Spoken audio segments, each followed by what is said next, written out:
Je vous salue dans le nom du Seigneur Jésus-Christ, parce qu'ici nous prions le Seigneur Jésus-Christ. Et c'est un il y a munene, il y a ebele makasi, il y a comme on a bino kokutana bino lisusu na mukolo ya lelo.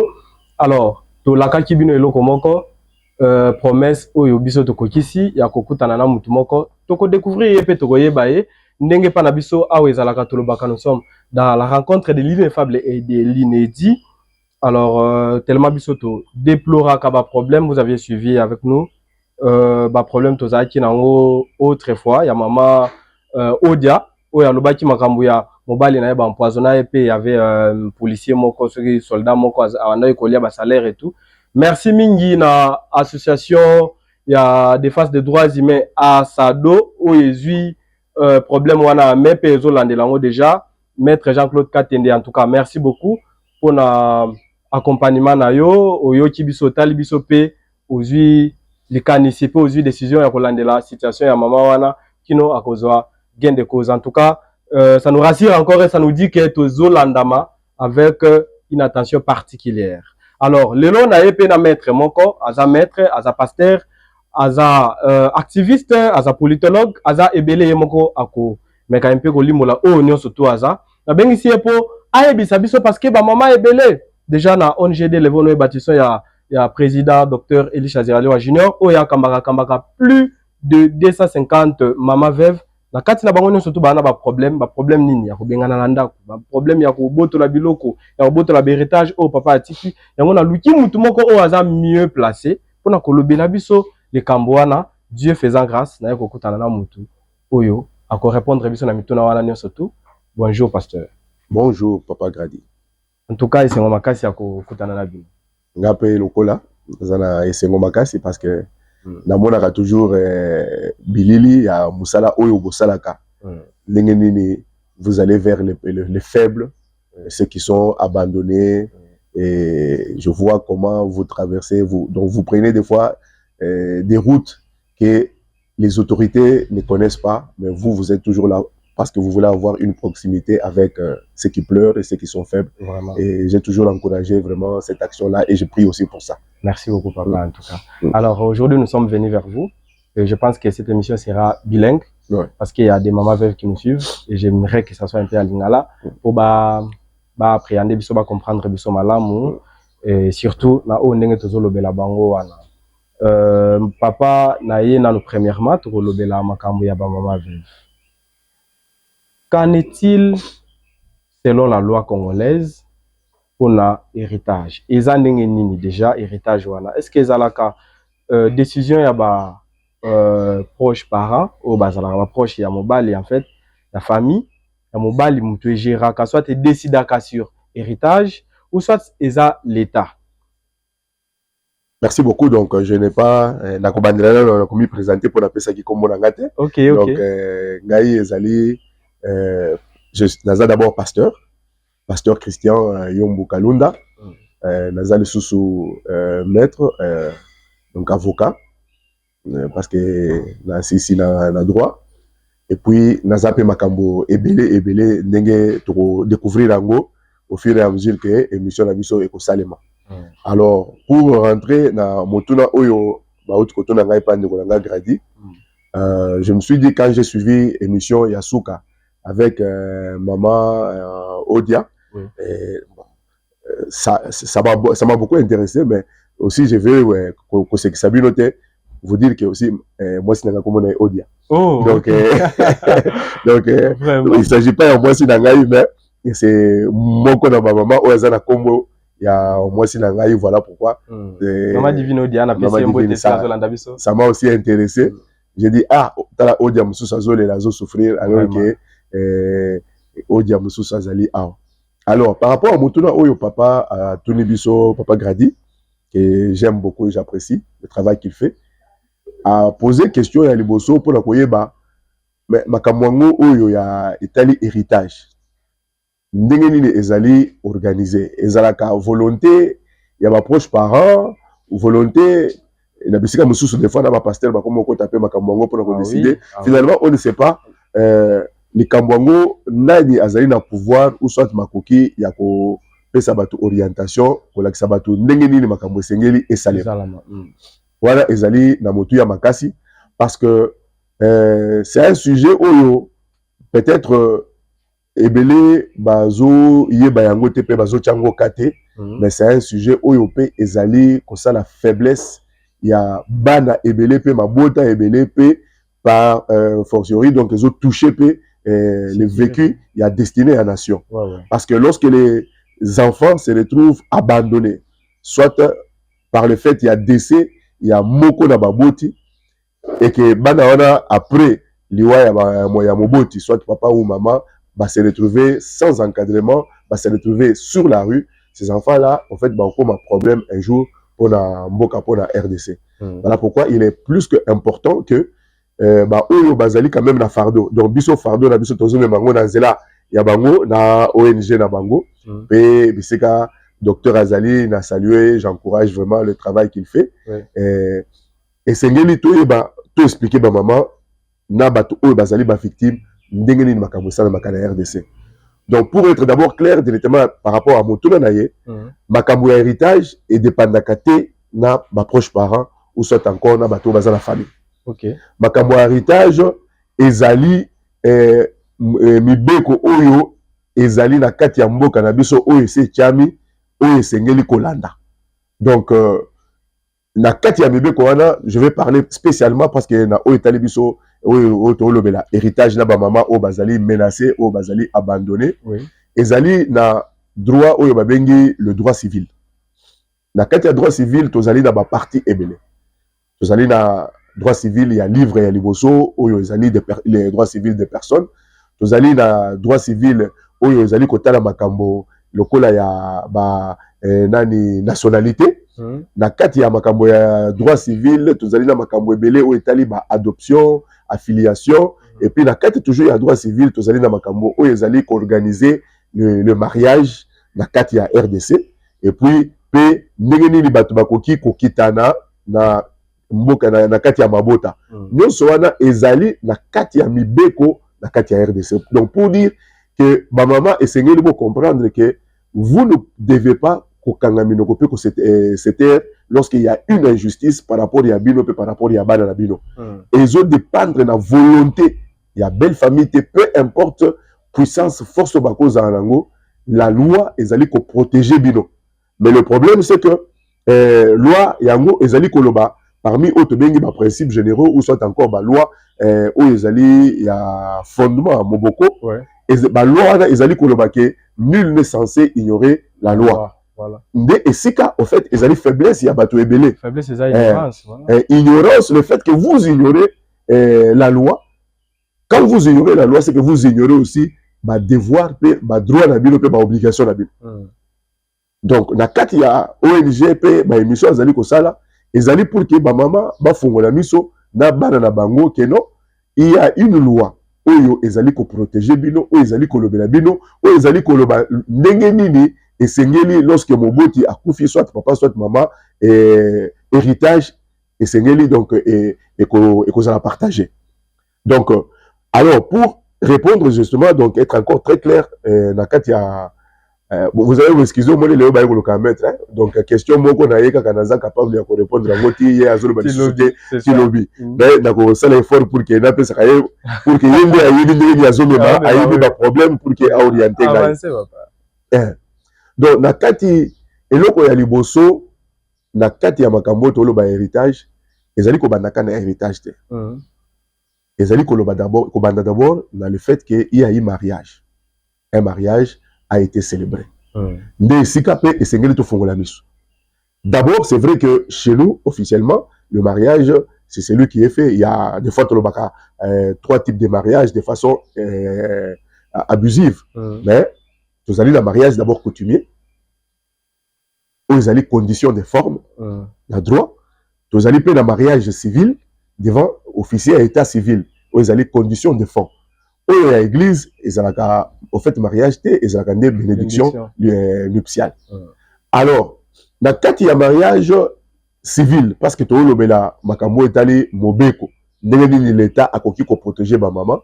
Dans le mariage civil, lorsqu'ils allaient organiser, au moment que une fois que batu babala limi balé oyo balingi ba ba concrétiser projet na bango mariage ba quel bosso ya état civil ba ko sala o balobaka on va publier les bancs c'est-à-dire ba kozwa ba kombo na bino ba identité na bino ba afficher yango soit na commune et cause la peine na tribunal la DP ba afficher yango bisike belé na ba mboka muso mona pe ba publier yango na journal pour que batu oyo bazali d'accord te pendant un certain temps ba pesi yango ba se manifester pour dire que biso tozali ko s'opposer peut-être dans le mariage oyo parce que boye ba pesi ba raison na bango ba preuve na bango oyo officier état civil a ko évaluer yango pour na komona soki ezali fondé ou pas.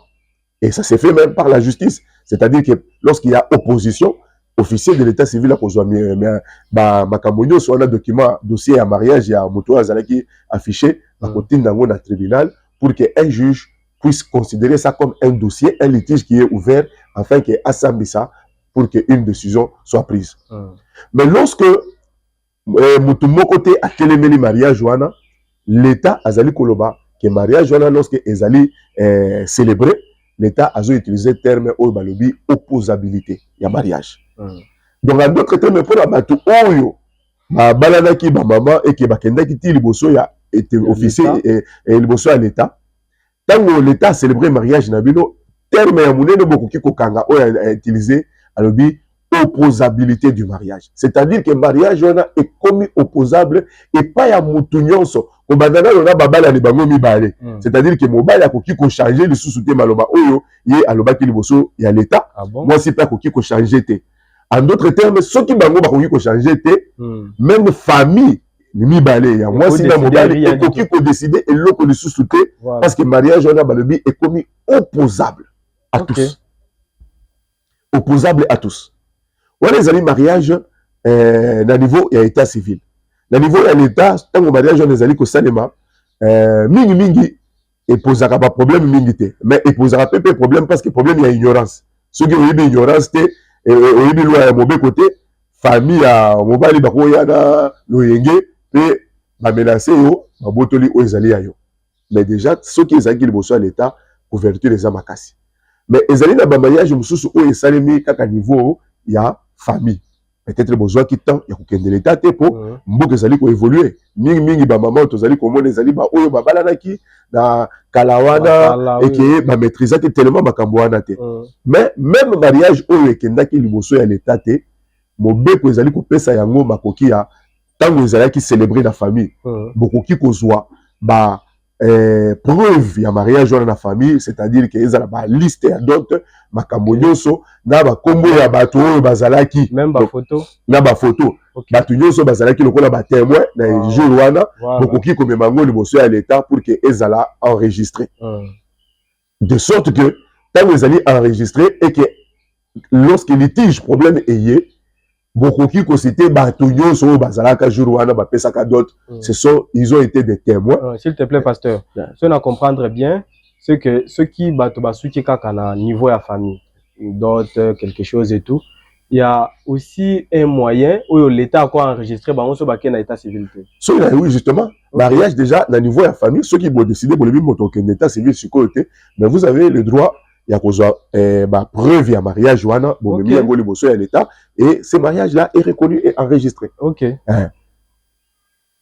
Donc là continuer. Alors ba mariage le ko yo so mibale. Je m'excuse o ezali salamaki na niveau ya famille.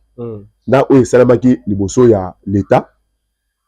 Problème esika maintenant ces oya ezali pe ya lokuta. Na ndenge nini ezali na terme moko juridique oyo babengi testament, mais il y a aussi les mariages oyo balobi ezali esalemi na ndenge ya oyo babengi ab in testa. Ab in testa, c'est-à-dire que ezali mariage oyo tango mutu akufi ekuti testament te. Mobali akufi akomaki eloko moko te. Mariage wana même si akomaki eloko te, loi ici et résout et puis si solution ndenge nini esengeli héritage ezala partagé. Voilà, biso problème na biso siko ezawana. Donc ezali na mariage oyo basali testament, c'est clair, mais même na mariage oyo testament ezali te partage héritage et que salema dans cadre ya babengi donc un mariage ab in testa c'est-à-dire que testament ezate mais loi mobeko l'état assez akanisa ki yango déjà alobi ata na lolenge wana biloko ezali na ndenge esengeli ezala partage. Alors l'état résoudre ka wana ndenge nini? Ezali na ba principe ebele, c'est-à-dire na kati ya partage ya ba héritage tozala na ka ya testament o ezali ou soit na ka o testament ezali te to bengi ab in testa. Donc dans la plupart des cas en fait ba testament ezala raté. Oui. Soit ezala ka ba indoka kango famille soit ezala raté parce que le problème ezali dans la plupart des cas ba testament ezala considéré te. Na culture africaine des fois to ça ka testament parce que to éviter nzambe nde koyo pema et koki kozwa biso à tout moment. Donc attention botuni ngai dans le testament c'est comme côté. Mais ce n'est pas dire que puisqu'il n'y a pas un testament alors famille esengeli esala na ndenge lingi tout ça l'état assis à lobby même en cas en dehors du testament ezala ndenge esengeli esala. D'abord ezali na ba principe o esengeli koyeba ezala na cas ya testament ezali na cas au testament ezali te. L'état azali ko catégoriser ba héritier eloko ya mutu ya d'abord yango wana ezali na ba héritier ya première catégorie ezali na ba héritier ya deuxième catégorie ezali na héritier ya troisième catégorie ezali pe na héritier ya quatrième catégorie. Et lorsque ba héritier nyonso même ti bakomi na suka bazali bazui mutu azali te na quatrième catégorie, c'est alors que bakoki koloba ke héritage oyo na terme juridique ezali en déshérence, c'est-à-dire que bakozwa biloko wana l'état mutu ko récupérer yango. Mais la loi parce que c'est difficile, nous sommes africains que héritier azalate. Biso tozali ba africain so yi mobali aboti o tozala kalibo so li pambole ezalaka bobo tabana ebele, c'est-à-dire tant que moi c'est azali déjà, c'est-à-dire que héritier azali tant que bana bazali héritier azali. Voilà. Alors première catégorie, même si testament ezala quitté, l'état azali ko reconnaître bana loko la première catégorie. Et na kati ya bana wana bazali koloba bana oyo babotami na kati ya libala, bana oyo babotami libanda ya libala, mais qui du vivant ya papa asi andimaki bango pe a reconnaissaki bango. Okay. Ezali pe na bana oyo bazali adopté, c'est-à-dire que bana catégorie ya bana misato wana babengi bango ba héritier ya première catégorie. Bazali na pourcentage na kati ya héritage na bango oyo l'état a lobby. On parle de 2 tiers. Ezali oyo bana esengeli bazwa 2 tiers. 2 tiers ezali il faut kende et pas ya bana. Après bana tozali ce qu'on a ba héritier il y a deuxième catégorie. La deuxième catégorie tozali na soit conjoint oyo akufisi ba parent na ba frère ya mutakufaki. Il y a des frères. Il y a des frères. Donc on est ezali deuxième catégorie. La troisième catégorie, nde tokoki kokota na bato lokola o ba tata mwasi banoko bato wana ou soit encore ceux qui par exemple la deuxième catégorie bandeko ya mobali o ba na deuxième catégorie, c'est-à-dire na partie tango basi balongoli 2 tiers et qui pas bana na o etikali nde bazo distribuer entre la femme et soit bon pas seulement la femme parce que aussi la femme l'homme peut la femme peut mourir, la femme reste. Parce que des fois,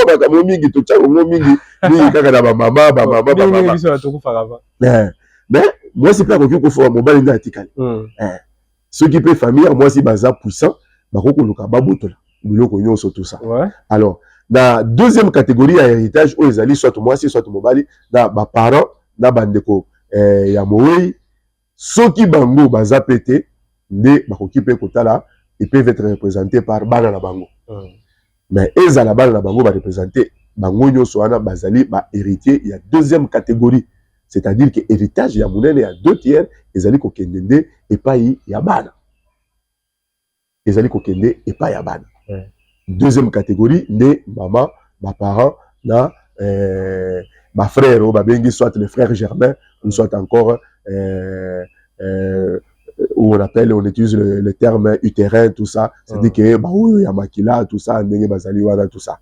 Donc je crois c'est comme ça que makambo ezali ko salema na loi congolaise. Voilà, maître, alors problème moko ezo se poser, eza que ba maman akoki kolanda intervention na yo À Koye, bah, on est surtout parce qu'il y a toujours des gens qui viennent, salaboué, salaboué, salaboué. Mais le problème, c'est que, où frapper la porte? C'est-à-dire, tant on a dit que, bah, droit n'a pas devoir n'a essayer n'a boué, pe naza, la situation où yo loi, il faut défendre n'a, qui contacter et quoi faire, en fait. C'est ça, maintenant, le problème. Parce que les mamans, baza limité peut-être dans le temps et dans l'espace. Donc, azoye baté na okende wapi, na obanda wapi, na osuka wapi. Donc, beaucoup de sabiso, maman, bazara au fait fond, na malueka, na kimbalseke, na katikuna. Qu'est-ce que cette maman, oya yebi vraiment té, administration à pays, qu'est-ce que cette maman peut faire? Très bien. Et là, il y a le bosso, oyo, na koki kopé ça comme conseil en tant qu'avocat. Lorsque maman, ozali ko se retrouver na cas, il y a ndenge wana, oyo, balingi ba déposséder, yo na bana na yo, héritage na bino, alors que c'est ton droit. Et un droit, il faut savoir le réclamer. Ça aussi, c'est un problème. Parce que peut-être tozo kuta na bango, na ba kawa ndenge wana, mais lorsque makambo salemaki, avant d'être kimia, a réclamé le côté. Nga nazali na preuve. Parce que nous sommes censés éduquer, même lorsque ça s'est fait dans nos familles. Na koko na ngai, mobali ya kufaka, tout ça, bazwaka nyoso. Mais pour éviter des problèmes, il y a boutika makambo wana, tout ça, tout ça, bakoboma biso, tout ça, et tout tika, et batikaki. Mais tant que vous n'avez pas réclamé, tant que vous avez tant il y a aucun de porter plainte, on ne peut pas venir se saisir de ces problèmes-là.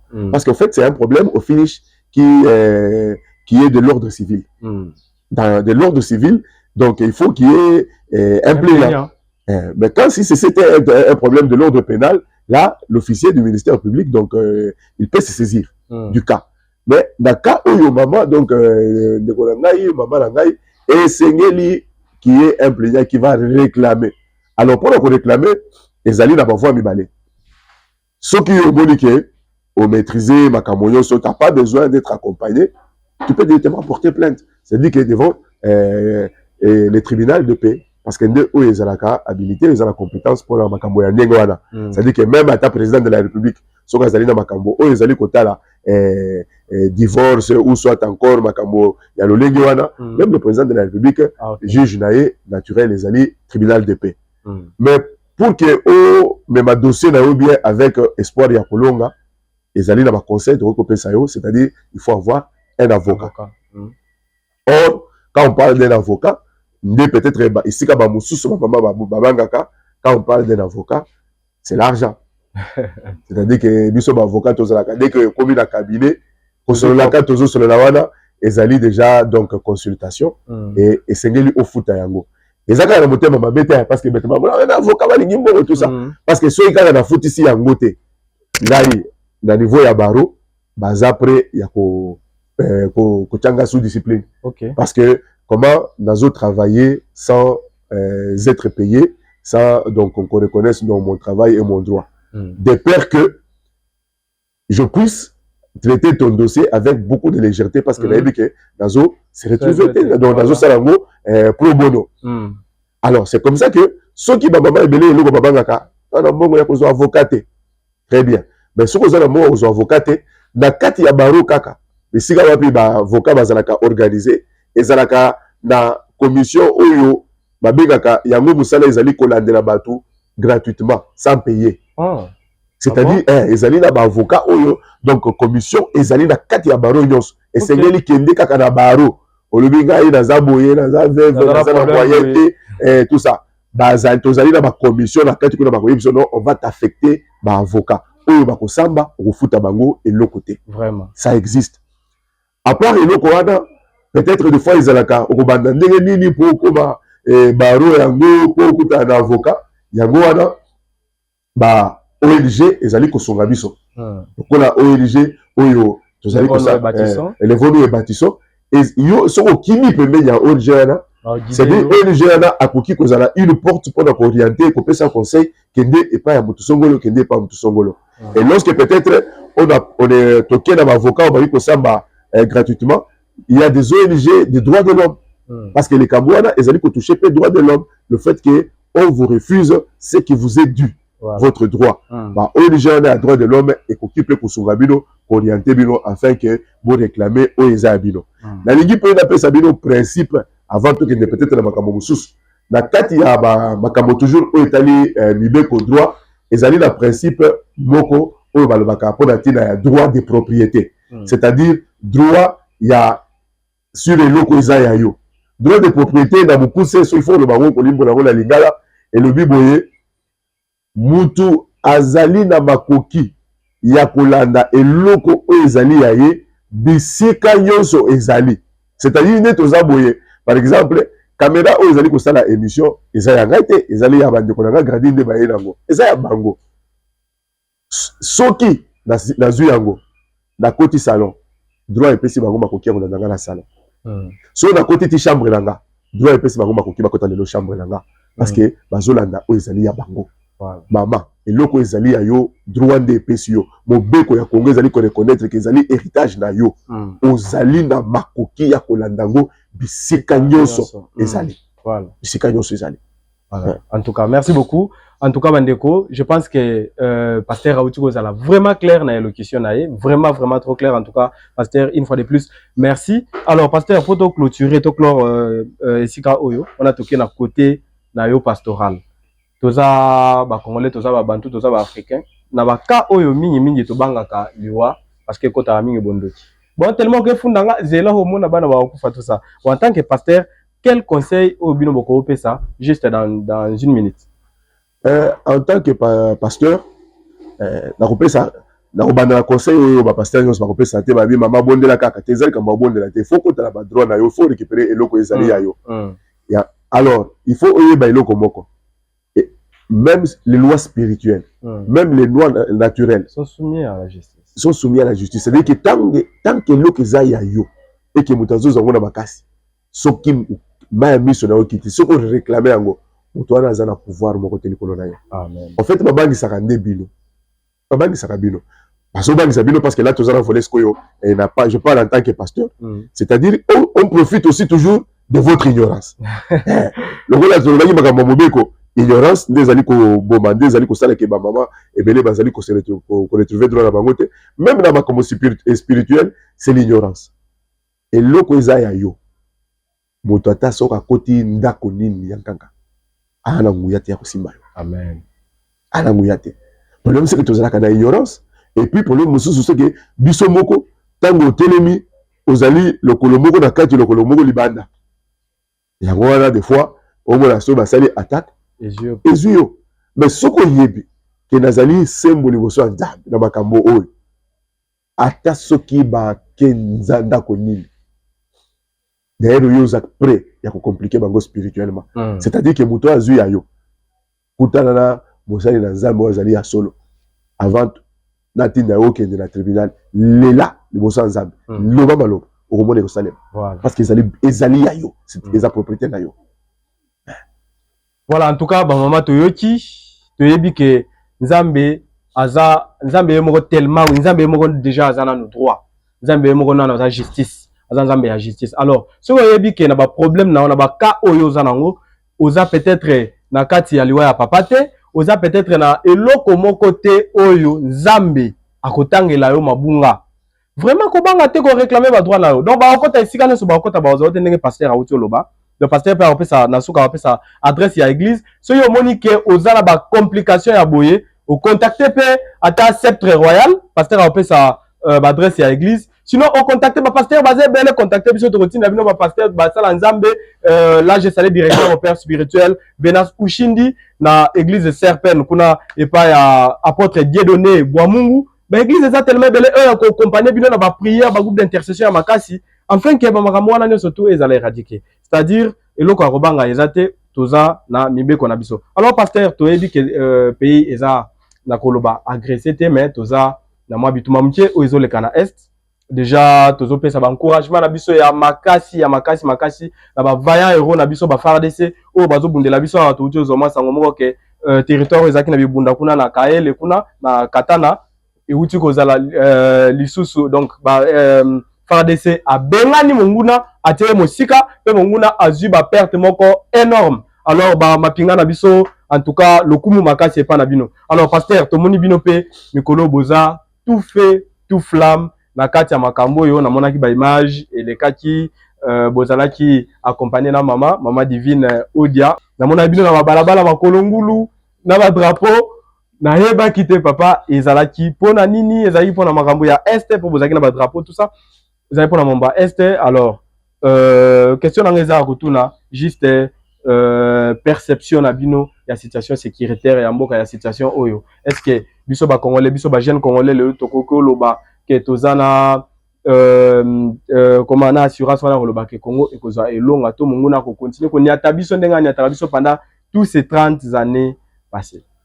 Merci beaucoup pour na motuna na likambo etali mboka RDC, bon pays. Le pays que j'aime, le seul que j'aime, c'est mon pays, c'est la RDC, les Kanzamba Changa. Alors, les lois de culte nabiso, to sambela qui pour mboka. Mais au début to sambela ndeni. To telemaki to komi ko beta milolo to zope sanzambe merci pour na ilonga. Voilà. Ah. Donc pour nous, c'est très prophétique. Pourquoi? Parce que biso to zali sceptre royal, le bâton de commandement. Donc, par rapport même à la mission Nabiso, Nzambe apesi biso mission ana makoki, il y a tolo bakapo na tina ya mboka. Voilà pourquoi toujours partout quand moi je parle, Bendela izalaka toujours. Alors, là-bas action au Monaki, il y a quelque chose au fait que le Seigneur nous a donné comme recommandation. Parce que nous on a allé insister dans l'église et dans la nation, nous devons ne pas tomber dans l'erreur de la réaction. Dans la théorie des relations, lorsqu'on représente la situation comme un système, dans quatre systèmes, nous avons des éléments. Et il y a des éléments qui agissent, mais il y a des éléments qui réagissent. Voilà. Et il y a aussi ce qu'on appelle l'interaction. Alors, si quelqu'un a fait une action, des fois c'est lui qui réagit. Il réagit déjà en retard, il a déjà encaissé, et des fois c'est la position de faiblesse. Okay. Voilà pourquoi, bien sûr, la sceptre royale, nous ne nous mettons pas dans l'ordre de ceux qui réagissent. Donc même quand nous parlons de la question de l'Est, nous ne la traitons pas telle qu'elle est présentée, parce que nous voulons être de ceux qui agissent, et non pas de ceux qui réagissent. Voilà. Alors, dans le cas de l'action d'Abisso, à part au Monaki, ils allaient dans ma vidéo, on aura le temps de vous donner. Déjà, Montréal, Alfred Toto a balancé ma vidéo. Oui, papa. Déjà, en décembre, vers la fin, la réveillon d'Abisso, la Katia Culte Boutou Makasi, Zamba Ibsingaï, tu dois fermer les portes de Kinshasa. Wana, les Kamwago, Makuto Zobetamate. On a ma guerre, Bazaka à côté, Bazalakawana. Et le 8, tel que selon les recommandations du Seigneur, janvier, dans l'image de Mona, sur recommandation du Seigneur, n'a qu'à fermer ma porte. Il y avait porte, il y a aéroport, porte, il y a beach, le fleuve, et puis porte, il y a au revoir Kinshasa, au niveau à Kassangoul, la porte, il y a au revoir Kinshasa, au niveau, il y a Bagata. Donc, je suis allé jusqu'à côté à Bagatana sur des motos, tout ça, à plus de 150 ou 180 km. Je suis arrivé là-bas à la porte. Déjà, avant Makambo et les ampleur, nous avons agi. Le Seigneur m'a demandé de wendre avec le drapeau, j'ai wendre, Zela Oana, na Kangi porte, na Sali Angope, Musikanyo Sondenge Nzambe à Sengaki. Et lorsque Dieu m'a demandé de le faire, ce n'était pas seulement pour Kinshasa. Il m'a dit, en fait, en le faisant, dans le fleuve, toutes les eaux, les cours d'eau, il y a un Mboka, et il fleuve. C'est-à-dire, il y a donc un impact qui va remonter dans toutes les eaux de la RDC. Et selon l'orientation, soit utiliser alors nous avions déjà pris de l'autorité, nous avions parlé à nos eaux. Nous avons fermé les portes à partir de l'aéroport avec l'impact dans les 26 provinces. Mais aussi, le Seigneur nous avait demandé de oindre la terre. Parce que Mabele, Bomoni et Loko, Salemaki, le jour où Batouana bakotaki na Goma batu nyonso bisika nyonso congolais nyonso ezala ba Congo na Bujumbura et na Équateur bazalaki na pasi makasi Tolalaki te ba nuit blanche et moi-même le matin je me suis réveillé avec un estomac donc douleur et un estomac. J'avais très mal et ce qui fait que le jour qui suivait moi sur ce patriotique et Salemaki à ma marche ezalaki en fait congolais à la qui c'est que nous tous on a été touchés. Le sang a coulé à Goma et cette terre, parce qu'elle nous appartient, elle est touchée elle est liée à notre âme, à notre conscience. Voilà pourquoi elle est touchée à Kibisonyos. C'est comme ça que nous avons dit non, il faut tout le bel la biso. Parce que des fois, surtout qu'il y a des discussions, des mots, ou des concertations, sur le plan international, et les autres veulent dribbler les autres par les paroles. Mais nous avons notre terre. Nous avons parlé à la terre. Il y a un moment qui biso. Totamboli makolongolo ndenge Bible lobi que tout lieu qui foulera la plante de tes pieds. Na suri botani verset wana nzamba zali ko banda d'abord ko lakisa ba frontière oya pesaki na Israël libota na ye pe lobi na bisika nyonso na cheba matambi na ngai ba frontière soki bo makolo na bino komi sika wana ko pesa bino sika wana yango to lobelaki mabele ya liboso to wendre mabele pour sanza ba traître nyonso la mboka même na Kinshasa et pour sanza beaucoup mona ndenge ba traître ba ndoko bima moko tout ça et puis eloko ya misa to zui mabele wana to tomboli yango na makolo maboko na biso to lobeli yango pe to répandre to asperger yango pour que ezala lokola une armée oyo okokende ko tia confusion na camp ya banguna afin que expérimenter et longa. Voilà pourquoi nous, par rapport à cette guerre, nous sommes même déjà à l'étape des actions de grâce. Voilà. Merci beaucoup en tout cas, pasteur. Tu as dit que guerre déjà essili pour nous, essili et ça les sous guerre. En tout cas, nous savons déjà que tu longi déjà. Parce qu'aujourd'hui aussi, et pas pasteur Venance Ushindi, tu célébrais Penzambe, tu pèses toute action de grâce Nzambe à Kangoli Congo. Donc c'était vraiment comme une révélation. Donc c'est vraiment prophétique et une révélation. Et pour la Katao Mukete, Bible Zali Kolobaboué, le pays où retentit l'éclité des armes, le pays au-delà de l'Éthiopie. Il y a des gens qui qui vous a dit que c'est la RDC. Très bien. Ce qui totali configuration, il y a Afrique tango zalaka nanga kala, Éthiopie, Égypte, Libye, bâtiment seigneur soit les bandits au salam mboka moko. Soit qu'on appelait couche, ils ont appelé Kombe Belé. Et lorsque celui qui prophétise, en fait, dans Isaïe, il est où? Il est à Jérusalem. Et il voit le pays, pas de l'Éthiopie, dans son ensemble, avec Tunisie, Libye, Cameroun, il voit le pays au-delà de l'Éthiopie. Et quand nous regardons le pays au-delà de l'Éthiopie, nous avons le Soudan, nous avons la RDC, nous avons aussi l'Ouganda un peu en bas.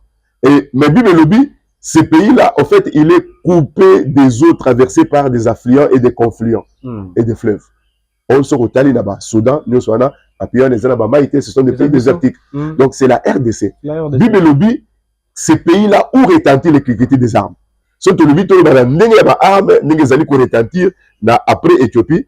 Ils ont le Soudan, ils ont la RDC. Mais Soudan, ils ont la particularité, mon côté, Babakisi. Bisika puis Bamaï, ils ont les Soudan, ils ont le désert. Donc c'est la RDC. Bible Lobby, il pour la pays, Bible Lobby, les oies sauvages vont marcher sur leurs cadavres. En complicité avec les animaux domestiques. Prophétiquement, les oies sauvages, en fait, ils ont un long trajet, c'est-à-dire la communauté internationale. Bible Lobby, ils vont marcher sur nos cadavres et ils vont faire semblant. Mais ils sont incapables de nous appuyer et de nous soutenir. Voilà. Et Bible là qui c'est déjà que conseille maintenant complicité à des animaux domestiques, c'est-à-dire non seulement quelques pays africains, mais même des Congolais qui sont des complices. Et l'autre texte c'est que Bible Lobby, ce pays-là, c'est un pays des vaillants, un pays des hommes redoutables. Nous sommes un pays des vaillants. Voilà. Nous sommes un pays redoutable. Bible Lobby, pays wana et qu'on sonne trompette. Lorsque Makamoué Zali ko Salema et ko Salem. Pays wana et qu'on rendre ma action de grâce. Voilà pourquoi biso prophétiquement là bino et sika bozalaki, nous avons compris que non, déjà les oies sauvages sur nos morts, Basakani Nango, et Salemi déjà. En complicité, il y a des traîtres, et Salemi déjà. Donc, eux, ils verset Zoya Ezalini, sonner la trompette. Et la prière qui est au Salé, qui est déjà les trompettes que nous étions en train de sonner. Et l'étape qui vient, c'est que c'est les actions de grâce. Voilà. Les actions de grâce, ils allaient prier, puis dans 2000, au Salé, action de grâce. Il y a un peu de cadre, le baki dans l'église, puis aux alliés, qu'on a baoui, sur Bakolanda Bisso, et Seigneur, il soutenir Bande Konabiso, ou Bazali, la phare de Sénat, Wazalendo. Voilà. To Banda Kikutu, action Moko, Otozali Koloba, $1 pour les Wazalendo. Donc, ton P. Sabino, na numéro, nous voulons envoyer les choses à manger. Dernièrement, on a parlé du peuple, bon, on a pris photo, qui a sa maquila pour la Wazalendo, pour la basson dans la mission la phare d'essai. Et je t'invite aussi à aller parler du peuple, donner le sang, mais aussi pour soutenir Bango pour que Bazangate, sucre, moi, biscuit, tout ça, $1 pour cette action. Pour dire, et ils sont là-bas, ils se battent, nous aussi, nous devons les accompagner et les soutenir. Voilà, merci beaucoup, pasteur. Je pense que tout le monde a quelques minutes, 5 minutes pour clore l'émission Nabiso Kitoko Makasio.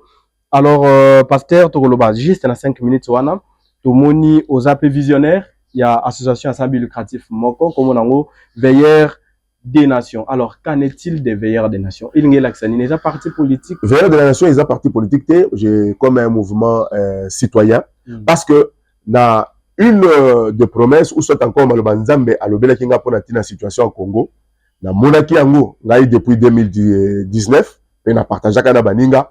En fait, vous avez vu que tout le monde n'est pas prêt à nous soutenir. Tout le monde Azocha, Azosokola Maboko, la situation d'Abisso. La vérité, c'est que comme la Bible dit, c'est un pays des vaillants. La vérité, c'est que la solution va venir de Congolais, de nous-mêmes, de nous-mêmes. Voilà pourquoi Essengeli Tokotanager à distraction Mungundate, qui cherchait à nous détruire et à nous diviser. Voilà pourquoi veilleur de la nation, Tsoki Boutali Logoana, Ezali na miso, Ezali là-bas, 26 étoiles, na liste sur la carte. C'est-à-dire que, au-delà de l'action politique, Bisso population et Sengeli to comprendre que nous avons notre rôle à jouer, nous avons notre part dans cette histoire. Et notre rôle, Yango Tozali, je suis en train de préparer et je vais commencer dans l'émission prochaine. Le Seigneur m'a dit, parle de la conscience congolaise, la préférence congolaise. Donc, Congolais, la Congolais, Sengeli Ayeba, que quand on parle de la conscience congolaise, pour expliquer dans mon c'est conscience, en fait, ezali connaissance, ou ezali soit réflexive, ou soit encore intuitive, dans quatre inabiso, ou ezali ko permettre mutu na mutu, azwa conscience. D'abord, il y a bon mutu na ye, mais azwa conscience que, et l'oko nyonso ya ezali ko sala, et ko ki ko zana impact na environnement na ye, mais na famille na ye, na batu nyonso. Voilà pourquoi aujourd'hui, dans ce qui nous arrive, la victoire n'est pas seulement dans les politiques qui font leur travail, mais c'est le peuple qui doit se réveiller et faire la conscience congolaise. C'est-à-dire le peuple, nous devons aimer notre nation, commencer à parler de notre nation, en bien, bénir notre nation, et c'est ce qui va faire notre force. Aujourd'hui, lorsque nous l'avons manifesté dans Babalaba, il y a beaucoup de décisions qui ont commencé à changer. Pourquoi? Parce que nous étions sur la rue. Et moi-même, je suis sur la rue. Et même à l'église, il y a un pasteur Azali qui défend le Moka. On avait vu ces images. Dans l'église, il y a ce Seigneur, à part Makamonio, sur le côté, l'église, le Seigneur, tu as 5 minutes, tu as enseigner les Congolais d'aimer le Congo, l'amour du Congo. Patriotisme. Le patriotisme. Parce que le salut. Bakala bako sabinote oko permettre ngai parce que tu m'as donné l'opportunité ya koloba liboso na bino ezali ba politicien te so botikeli bango situation. Vous pouvez beau changer les hommes bolongoli na ibisanga na bango clairement même na église awa so ba okata bakata bango menga na koloba bango même si balongoli Félix Mathieu Fayoul aussi ça likambo guerre parce que ba Angers eza à l'extérieur. C'est sur le plan international. Même si balongoli Fayoul Mathieu c'est ça akosi eza lokuta solution ezali peuple a eu conscience congolaise et à se réveiller. Guerre, par exemple, il y a déjà 30 ans, mais le président Félix a sali 30 ans. A sali 30 ans. Okay, les enjeux sont ailleurs. Pour que vous compreniez les enjeux, déjà, en 1885, la conférence de Berlin, Congo va pesa yango mboka mokote. Balobaka Congo, ekotika na boye, mboka nyonso banda ko profiter nango. Na ebandeli déjà tango roi belge aye aw, ezaki propriété privée à roi belge. Basala ki nini? Pour que progrès technique et na tango progrès technique ils avaient besoin de caoutchouc basala ki nini bakataki maboko ya bakoko na biso tango to évoluer ba ko koma na temps oyo bazalaki na besoin ya kosala ba téléphone na ba biloko mususu bazali na posa content. Qu'est-ce qu'ils ont fait? Ils ont créé la guerre là. Et aujourd'hui parce que to komi na ba temps ya ba voiture électrique tout ça, ils ont besoin de lithium. Si vous avez suivi même un des multimilliardaires aux États-Unis, Elon Musk pour ne pas le citer, a le dit mboka oyo et kobo ya kopé sanga lithium na ko changer ba konzi mboka wana. Vous voyez? Donc congolais des sengé total mais zali kamoni ya Tshisekedi ni ya Fayulu ni tout ça. Et puis Congo d'abord les ni ya Fayulu ni ya Tshisekedi ni ya eza biso nous sommes congolais et sengé tous en conscience tout tika distraction. Peut to lobby pour la kosu qui ça parce que tout ça na suka. Ba oyo ba bomaki bandeko na biso na goma. Soki baza makasi. Ba yeko ça. Merci beaucoup, pasteur. Message et l'équipe. Alors, pasteur, on peut savoir l'adresse, numéro de téléphone, parce que opération $1 est ali. Et adresse à l'église, adresse à VR des Nations. Puis, au Colo, bamo, sur bateau, faut pas adhérer. Ceux qui adhésion, ils ont public, adhésion, ils ont bâtonnier surtout. Au Colo, peut savoir numéro, puis adresse, ou il la bateau, bah, contactez Bino. Merci. D'abord, le cas de Bosso, ils allaient, numéro, na adresse ningo lobby parce que pour mini pour la maman parce que te lelo ils avaient émission d'abord ça commençait par les mamans biso tozali communauté sceptre royal le bâton de commandement et nous sommes à Wanangaliema na avenue Naoyandi numéro 13 côté il y a nous là chez les Tintins donc tozali wana to sanganaka chaque vendredi dans mes vers mimosa sanganaka chaque vendredi oyo tozala culte mo to benga maternité d'accouchement c'est-à-dire ba problème na biso sengeli et ezala dégager to bota bana to simba promesse alors ce qu'on a na problème oyo bazo bangisa oyo to bomayo ikona ya bien héritage na yo yaka mama to suka na batu nyonso wana numéro na biso ezali 081 478 06 86 081 478